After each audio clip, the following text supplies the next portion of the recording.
Welcome to another fantastic episode of Exceptional TV with me, your host, Alex Granger. Today, I'm excited to have a good conversation, a chat with Mr. Potential himself, Grant Senzani.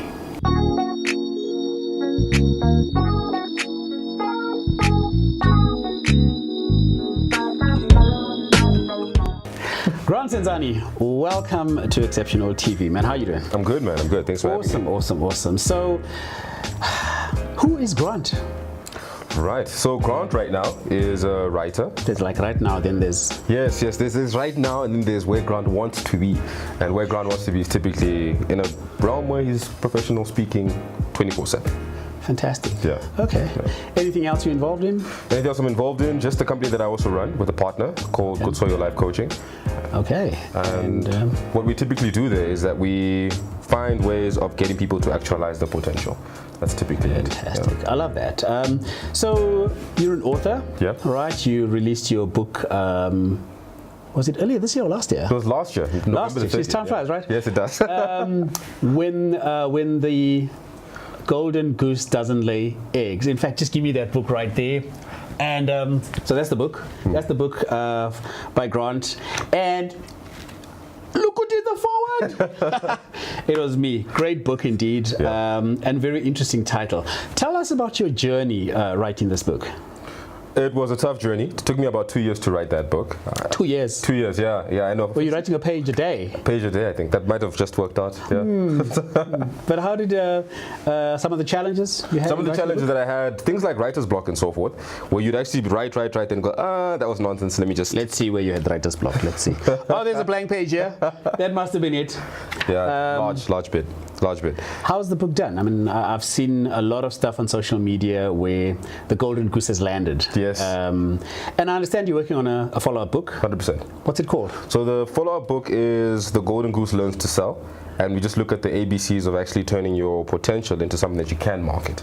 Turning your potential into something that you can market. Hopefully get some dollars as well. Yeah. We like some moolah, some cash around that. For sure. So I've always been intrigued by the topic of potential.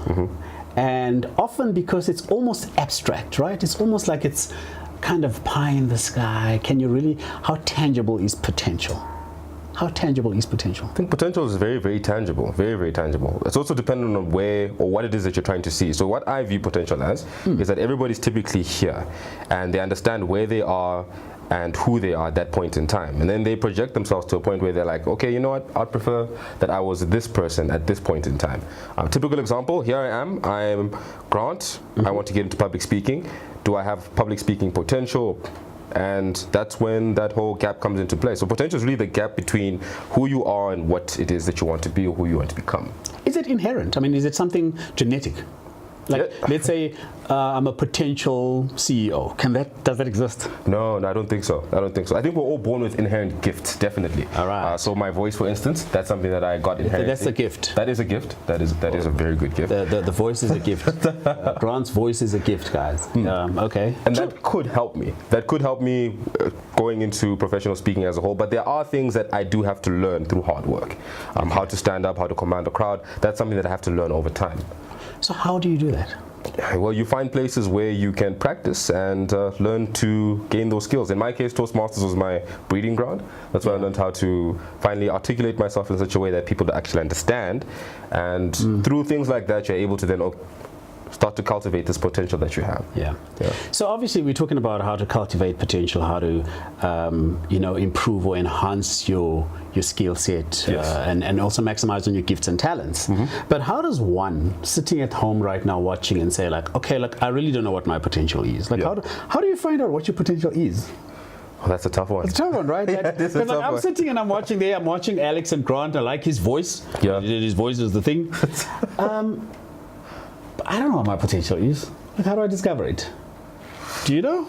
Because that's interesting. I've heard people say things like, well, potential is linked to your gifts. So let's say you have the gift of speaking, right? Yes. You're eloquent. You're able to speak without umming and ahhing. So that's a gift that you're going to have to hone in, right? True. But the challenge is, how do you know you've got it? Because some people think they have the gift. Like if you watch Idols, someone come like that. Everyone's told me I know how to sing. I even perform in this place and that place. And then when they sing the national anthem, it's goes easy, like. Because I think that's a very important thing is to help people understand how to discover potential. Any thoughts around that? I'll tell you what worked for me, and hopefully that's going to also work for the viewers out there as well. What I've seen works is understanding from the get-go what it is that you're very passionate about, and hopefully you're not like that idle person that goes up front and then sings and you're like, maybe you should have stayed home. Looking at things that you are very passionate about, and I'm trying to understand, okay, why is it that I'm passionate about that specifically? When you begin to uncover why it is that you're passionate about that, I think that's when potential begins to emanate. So in my case, yes, I've got the voice. Why is it professional speaking? I could have done voiceovers, I could have done anything else with my voice, but why professional speaking to be specific? And when you start trialing back, you go, okay, but what is it about me that allows me to feel that professional speaking would be the best route? I love to be in front of crowds, naturally, and I've been put in front of crowds from such a young age. So it's really sitting down and going, okay, so there is some sort of potential. I do have some sort of backdrop. How do I just make sure that I continue to work on that path going forward? So you know you're going to walk into the lion's den, because my next question is going to be like, how do you know that the passion that you have is the right passion for your potential? Because, think about sport. Yes. Sometimes you can be sitting at home and, you heard the Bible verse that says the spirit is willing, but the flesh is weak. That is true. And you find it like you're watching TV and you're watching, man, I could have done better than that. Yeah. But then when you get into the ground, you realize, my body's not designed for this. 100%. But you're passionate. You're showing a bit of passion about it. Maybe you're passionate about watching it. I don't know. True. So it's also about identifying how you can connect your passion to your purpose. To sort of like really uncover your potential. Would you say something? Would that be along the lines? I would. I completely agree with that. Okay. And maybe just to add to the thought, what I'd also say is that you'd also want to make as many mistakes as possible as well. So I've done voiceover work. I thought that was easy. Because I have the voice, I was like, I got this. No, not my thing. Not my thing. I've tried the whole radio presenting as well.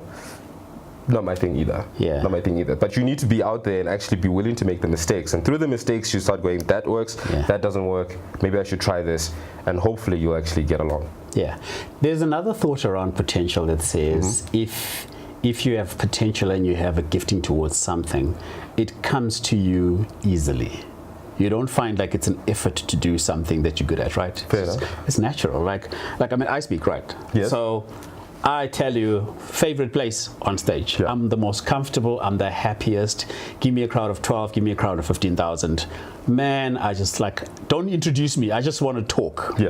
But I find that people sometimes, when I see potential in you, some people don't see it in themselves. What kind of things do you say to such people? Like let's say I'm saying to you now, Grant, I like your voice. I know you want to be a professional speaker, but I really see you on the pulpit. I really see you starting your own church, Grant Ministries. Does that something tug at your heartstring? No, it doesn't tug at my heartstring. It doesn't tug. What's the difference? Like preaching, sharing a message, speaking professionally, talking to businesses about potential? I think it's the basis, the purpose that you're talking about. The purpose is it really a purpose behind it? So with a preacher, I think where they're coming from is the whole, I'm looking at the world through the lens of Christianity or whatever religion that you are, bringing forth. With professional speaking, in my mind, because one of my biggest values is growth. I love speaking about growth and trying to get people to a place where whatever they were before, they are not that anymore. And that for me is very, very important. Not necessarily with the spiritual lens, but more so with the lens of, hey, this is how I see the world, and this is what I'd want to push. So typically philosophy and the like. That would be more like me. So while someone would say, Grant, you'd make a good preacher, you'd have a good message, and I would probably be able to articulate something, but it wouldn't come from a place of purpose. It would come from a place of, well, I've got a few of the tools that just might work in that realm as well. And it's amazing to me how potential plays out, because if you think about fuel, fuel in a safe place is fuel. It doesn't explode. It has the potential to explode. A grenade in the hands of the wrong person has the potential to explode if you pull out that little thingy. You ever watch these TV programs.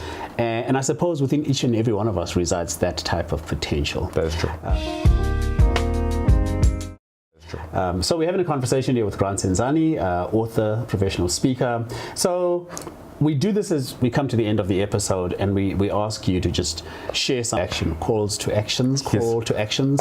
one of those things, with our viewers in terms of potential. Practically speaking, how would they go about discovering their, I mean, we've talked about it already, but what kind of things do you want to share with the viewers around potential? Just 3 things. Just 3 things. So the first thing I'd probably ask the viewers at home or wherever you are is, first and foremost, try to understand what it is that you are really good at. And Alex put across a very good point in the sense that you've got to figure out the thing that you do very well that everybody else seems to struggle with. And when you're able to do that, then you sit down and go, okay, fine, looks like I'm in a place where I seem to excel at this when nobody else does. And then from there, start to look for people that have also walked that path. So if you look at, I think this is where the mentors and stuff like that fall into play, so that you can actually understand what obstacles are in front of you that you could curve altogether. And then once you do that, you've got to take action. And I've seen this all the time where this person has a whole lot of information, knows exactly what they need to do, has gotten the information also from mentors and so forth, but never ever gets to the point where they actually sit down and say, let's do something. So action. It all comes down to action at the end of the day. So number 1, figure out what it is that you excel at, and excel at in the sense that everybody else finds it difficult to do.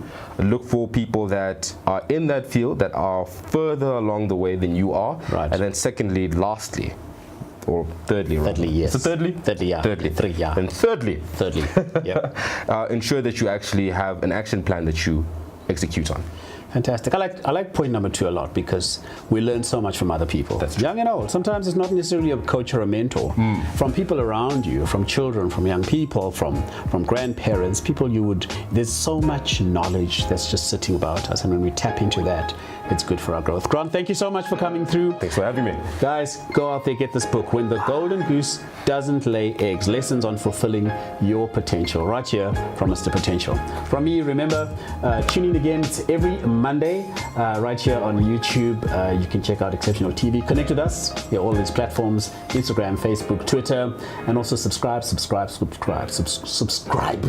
Oh, that word is hectic, right? Until next time, from your man Alex, I'm out.